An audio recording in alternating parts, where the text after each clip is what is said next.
harness that are more particular. You can use them if you like them. They're a little bit size strength dependent. So particularly from a closed harness, one that I used a lot, but within the letter of the law today would probably be frowned upon, just because sometimes it gets near the chest and it leaves nail marks, and it's not really dangerous, but it's a bit intrusive, some people find. So from the closed harness, especially on a male, I'll grab the pec. I get the tendon. And it's just, especially if you have multiples to deal with, you're contending with things, you're throwing a chair out of the way, flipping a table to make space to get him down, whatever the case is, this is a good one, and it gives you good control. You can likewise step away and walk somebody with this, right? So that's an alternative to footballing the head. Because if you didn't care, we would just use the head in a half vascular choke, and then if he gives you trouble, you can pulse the choke to weaken him a bit. But again, that would be frowned upon in most circles today. So pec grip is an option if you like it.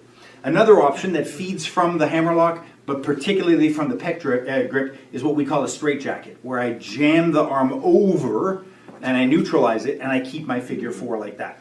So by having an arm inserted in the shoulder, that is expanding the shoulder joint. It kind of weakens it quite a bit. Some people do it from the wrist ride, right? They might be here, they get a standing wrist ride, they work it from here. Some people cross it over. But again, if I didn't have the length, if I was much smaller, this would not be a go-to. I like it high at the elbow, because try to attack me with that right hand. Doesn't have a lot, right? Some guys go here, but now the elbow's fully open, so you gotta have a good grip. And the grip is dependent on what? On screwing that in to his body. That's the key. Head is down and I go. So those are all options, pec or straitjacket, if you like them, right? If you like them. If you cannot reach, you're having trouble, or sometimes the person's well bent over and I can't get the shoulders, then we just go to the belt. The belt is easy to catch, not always easy to control when you're taking them down. It's the same work. You're stepping, pulling back, and you're dropping into the seat. Yeah. From there, you could go in, again, leg ride, arm ride, whatever you wish from there. It's your choice. Things we can do to make the belt stronger, if it's not your favorite go-to. I can slide an arm down into the leg to grip, or my preference is to address the arm, just like we did on the ground. If I wanted to bump him, I stuff the elbow in and I catch it with the other hand, then I thread.